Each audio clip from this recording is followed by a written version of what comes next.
এক নতুন সকালের সূচনায় পর্দা ভেদ করে সূর্যের আলো এসে তিহানের মুখশ্রীতে পড়তেই তার ঘুম ভাঙল।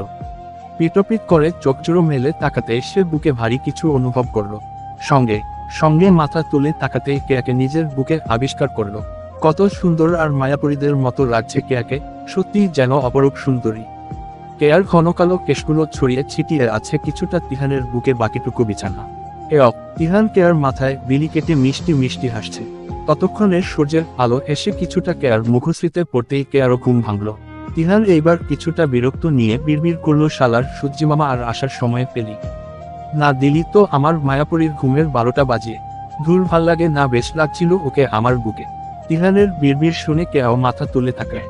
নিজেকে তিহানের বুকে আবিষ্কার করতে দেখে ঘুম থেকে লাফিয়ে উঠল। কেয়া আমতা আমতা করে বলতে লাগলো, তিহান ভাই। ততক্ষণে তিহান মুখে একটা মুচকি হাসি দিয়ে বলল, হয়েছে, আর বলতে হবে না কিছু, আমি বুঝেছি। না মানে, আপনি কাল রাতে কেমন করছিলেন? আপনাকে শুইয়ে দিলাম কিন্তু উনি আমার হাত শক্ত করে ধরেই ঘুমে তলিয়ে গিয়েছিলেন। তারপর কখন চোখ লেগে গেল বুঝতে পারিনি। তিহান কেয়ার থুতনিতে হাত রেখে কেয়ার কানের কাছে গিয়ে ফিসফিস করে বলল, ভালোই তো লাগছিল মায়াপরি, তোকে আমার বুকে। উঠলি কেন? ইচ্ছে করছে তোকে নিয়ে আবার ঘুমের রাজ্যে পাড়ি দিতে। দিবি? কেয়া লজ্জায় কিছু বলছে না। তিহান ভাই, ফ্রেশ হয়ে নিন, আম্মু হয়তো এতক্ষণে আমাকেও রুমে খুঁজছে। তিহান নেশাক্ত কণ্ঠে বলল, খুঁজু, আমি আসি তিহান ভাই, আমার যেতে হবে তিহান ভাই। তিহান এইবার কিছুটা বিরক্তি নিয়ে বলল, আমি ডাকলে এত বাহানা করিস কেন? ভালো লাগে একদম মায়াপরি, আয় আমার কাছে। তিহান কেয়াকে নিজের কাছে টানতে যাবে অমনি কেয়া এক দৌড় লাগায়। ভালো হলো না, কেয়া পরের বার তোকে দেখে নিব। অহবশিত সবই সূর্যি মামার দোষ বলেই তিহান আবার শুয়ে পড়ল। কমা কমা কমা কিছুক্ষণ পর তিহান ফ্রেশ হলো, অফিস যাওয়ার জন্য তৈরি হবে। তারই মধ্যে হঠাৎ করে মিহি আসলো। ভাইয়া, আমার কিছু টাকা লাগবে, ফ্রেন্ডদের নিয়ে ঘুরতে যাব। তিহান হাতে খড়ি পড়তে পড়তে বলল, কত টাকা? ভাইয়া, 500 হলেই হয়ে যাবে। তিহান 60টা কোনোই পর্যন্ত বলতে বলতে আবার জিজ্ঞেস করলো, সঠিক করে বলতো কত লাগবে, আমি শুনতে পাইনি। মিহি মন খারাপ নিয়ে বলল, আরে ভাইয়া, মজা করছো কেন? তুমি শুনেও এমন করছো আমি জানি। তারপর তিহান মৃদু একটা হাসি দিয়ে পকেট থেকে ওয়ালেটটা বের করতে করতে বলল, হয়েছে খান বাড়ির ছোট মহারানী, আপনার আর মন খারাপ করতে হবে না। কথাটা বলেই ওয়ালেট থেকে 5টা 1000 টাকার নোট দিয়ে বলল, বেশি দূরে কোথাও যাবি না আর তাড়াতাড়ি বাড়ি ফিরে আসবি। ভাইয়া, 500 চেয়েছি, ঘুম যেটা দিয়েছি সেটা রাখো, কাজে লাগবে তোর, ফ্রেন্ডরাও তো আছে সাথে তোর। মিহি এত টাকা পেয়ে খুশিতে দৌড়ে বেরিয়ে গেল। দরজায় ফারজানা বেগম মিহিকে পাশ কাটিয়ে তিহানের রুমে ঢুকলো। কি রে বাবা, ওরে এত টাকা দিলি কেন? আরে আম্মু বা, পচা মানুষ থাক, কত কাজেই লাগবে, তাই বলে এত টাকা, কত ছোট মানুষ। তিহান ফারজানা বেগমকে জড়িয়ে ধরে কাঁধে হাত রেখে বলল, আম্মু তুমি কিছু খেয়েছো? না খাবো। তা তুই কোথাও বেরবি নাকি বাবা? হ্যাঁ আম্মু, অফিসে যেতে হবে। তাহলে খাবি, চল, নাস্তা তৈরি করে রেখেছি তোর জন্য। তিহান মা কে নিয়ে ড্রয়িং রুমে চলে আসে। তিহান ডাইনিং টেবিলে একটা চেয়ার টান দিয়ে বসে চারপাশে পরখ করে দেখল। কেয়া কোথাও নেই। তারই মধ্যে টো করে রায়শা আসলো খান বাড়িতে। আরে রায়শা তুমি, আসো আসো বলেই ফারজানা বেগম রায়শাকে নিয়ে ডাইনিং টেবিলে বসালো। রায়শা বসেই দেখলো হ্যান্ডসাম একটা ছেলে ডাইনিং টেবিলে বসা, হয়তো তিহান ভাই হবে এটা। সে তো তিহান দেখে একদম ফিদা, এত হ্যান্ডসাম তিহান ভাই। তারই মধ্যে সিঁড়ি দিয়ে কেয়া নামলো। আরে রায়শা তুই বলেই কেয়া দৌড়ে এসে রায়শাকে জড়িয়ে ধরলো। কিন্তু তিহানের সেই দিকে কোনো খেয়াল নেই, সে আপন মনে নাস্তা করে যাচ্ছে। রায়শা আসো, হসন্ততে করে কেয়ার কানে কানে বলল, এটা তিহান ভাই না? কেয়া এক পলক তিহানের পানে তাকিয়ে আবার রায়শার কানে আস্তে করে বলল, হ্যাঁ। উফফ জানু, তোর তিহান ভাই তো সেই হ্যান্ডসাম, ক্রাশ খেয়ে গেলাম। দেখ রায়শা, তিহান ভাইয়ের দিকে নজর দিবি না। তোর তিহান ভাই তো কি হয়েছে, আমার সাথে লাইন লাগিয়ে দে না প্লিজ জানু। চুপ কর শাকচুন্নি, তিহান ভাই যদি শুনে ফেলে তাহলে তোর সাথে আমিও শেষ। ফারজানা বেগম রায়শার উদ্দেশ্য বলল, মা তুমিও নও, আকাশটা করবে আমাদের সাথে, কেয়া তুইও বসে পড়। না না আন্টি, এখন আর কিছু খাবো না, আমি বাসা থেকে নাস্তা করে এসেছি। উল্টা বললে হবে না, একটু কিছু খেতে হবে। আন্টি, এখন কিছু খেতে ইচ্ছে করছে না, আমি খেয়ে এসেছি। তা রপর ফারজানা বেগম রায়শার দিকে জুসের গ্লাসটা এগিয়ে দিয়ে বলল, তাহলে অন্তত জুসটা খাও। রায়শা এইবার আর কিছু বলতে পারল না। আম্মু আমি অফিস যাচ্ছি বলে তিহান ডাইনিং টেবিল থেকে উঠে পড়ল। ফারজানা বেগম তিহানের উদ্দেশ্য বলল, এটা Raisa care best friend. Tihan phone হাতে নিয়ে বলল, হ্যাঁ দেখতেই পারছি, কেয়ার মতোই খাওয়াতে বাহানা। তিহানের কথা শুনে রায়শা কিছুটা লজ্জা পেয়ে গেল, তা দেখে কেয়া একটু চিমটি কেটে মুখ ভেঙচি কেটে বলল, ডং লজ্জা পাচ্ছে শুধু শুধু তিহান ভাইয়ের দিকে নজর দেওয়া। ততক্ষণে রায়শা বলল, উঠল, আহ যেন ব্যথা পাচ্ছি তো চিমটি কাটলি কেন? রায়শার কথা তিহান শুনতে পেয়ে বলল, কে কাকে চিমটি কাটলো? কেয়া এবা আমতা আমতা করে বলল, না না, তিহান ভাইকেও কাউকে চিমটি দেয়নি, ও মজা করছিল।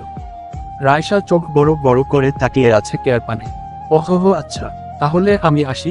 আর রায়শা, আজ থেকে যেও, এখানে পার্টি হবে সন্ধ্যায় বাসায়। বল। এক আর ইতিহান হানিফকে গাড়ি বের করতে বলে নিজে বেরিয়ে পড়ল। কেয়া রায়শাকে নিয়ে নিজের রুমে চলে গেল। রায়শা চোখের কোণে একরাশ কৌতূহল নিয়ে কেয়ার দিকে তাকিয়ে জিজ্ঞেস করলো, কি রে কেয়া, এইচএসসির ফল তো হয়ে গেল, এখন ভাবছিস কোথায় ভর্তি হবি? কোন ইউনিভার্সিটির স্বপ্ন বুনছিস? জানো, আগে অ্যাডমিশনের রেজাল্টের আসুক, তারপর দেখা যাবে। বলল, হ্যাঁ তা ঠিক, তবে আমার ইচ্ছা ঢাকাতেই কোথাও হয়ে যাব। কমা কমা কমা কমা কমা কমা। নিশীথের নরম আল ও কারেও ক্লান্ত দেহ নিয়ে বাড়ির চৈকাট পেরোয় তিহান। দিনের ভারে যেন কাঁধ নুয়ে এসেছে, তবুও আজকের রাতটা বিশেষ, কারণ একটি পার্টি অপেক্ষায়। তিহানের সঙ্গে এসেছে জিসানো, চোখে মুখে দিনভর কর্মব্যস্ততার ছাপ স্পষ্ট।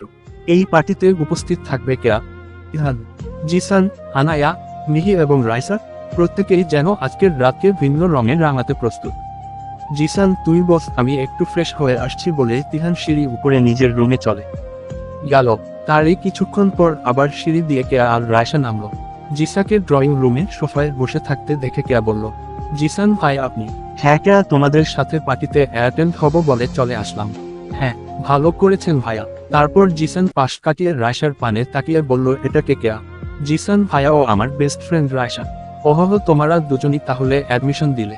রায়শা বলল, জি ভাইয়া। তারই মধ্যে কারণ ও ফ্রেশ হয়ে চলে আসলো, ঠিক তখনই দরজায় দাঁড়িয়ে কেউ বলে উঠল, আমাদের ছাড়াই সব হয়ে যাচ্ছে দেখছি। সবাই দরজার দিকে তাকালো। আরে আইমান, তুই?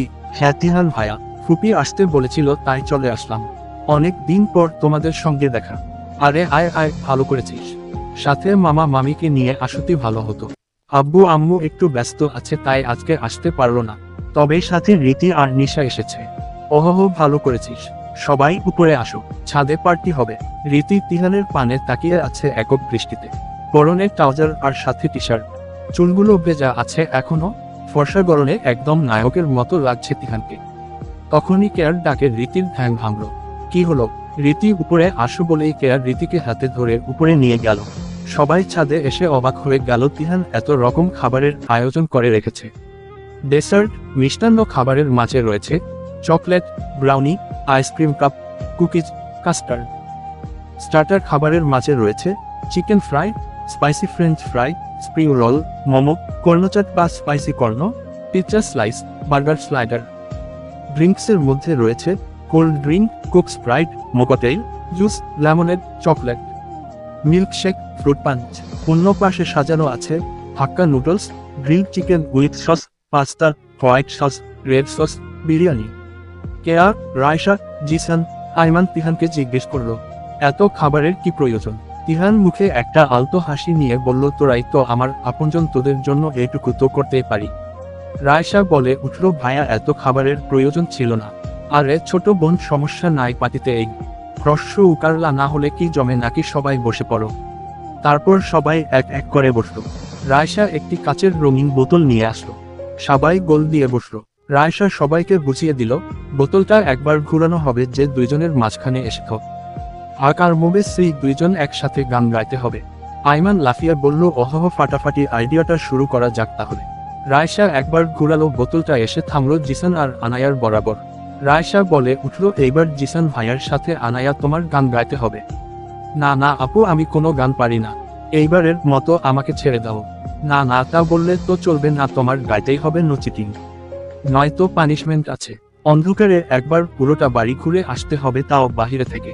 আপু, আমি অন্ধকার খুব ভয় পাই, এটা বাদে অন্য কিছু দাও।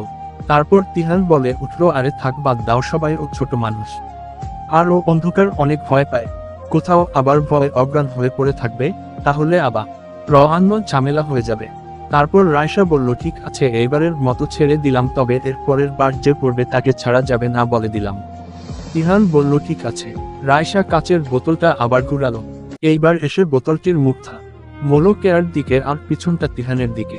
কেয়া তিহানের পানে তাকিয়ে একটা শুকনো ডুব দিলে মনে মনে বলল কাম সারছে। এই বেড়ার বরাবরই থামতে হলো। হে রে বোতল, তুই আর কোনো মানুষ পেলি না দেখে দেখে ওনার দিকেই থামতে হলো। সবাই হেসে উঠল। রায়শা এবার খিলখিলিয়ে হেসে বলল, জানু এবার তোমার পালা।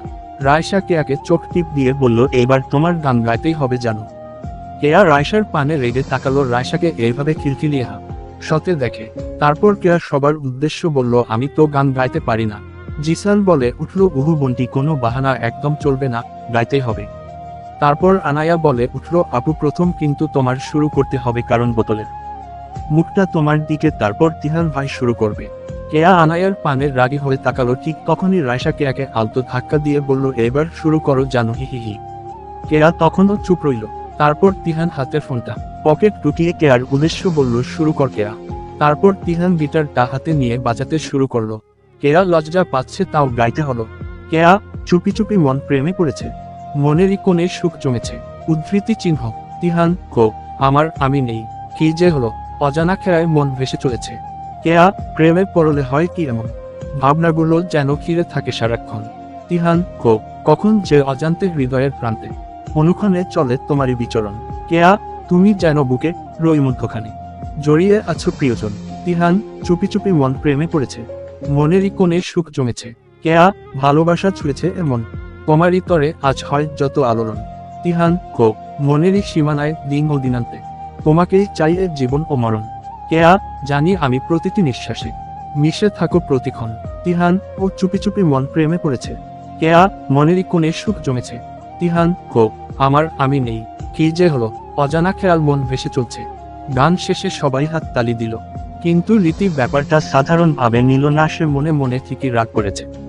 তার তিহান ভাইয়ের সাথে অন্য কেউ গাইবে ব্যাপারটা একদম ভালো লাগেনি তার। রায়শা কেয়ার পানে তাকিয়ে বলল, কি রে জানু, চুপি চুপি মনকার প্রেমে পড়ল তোর।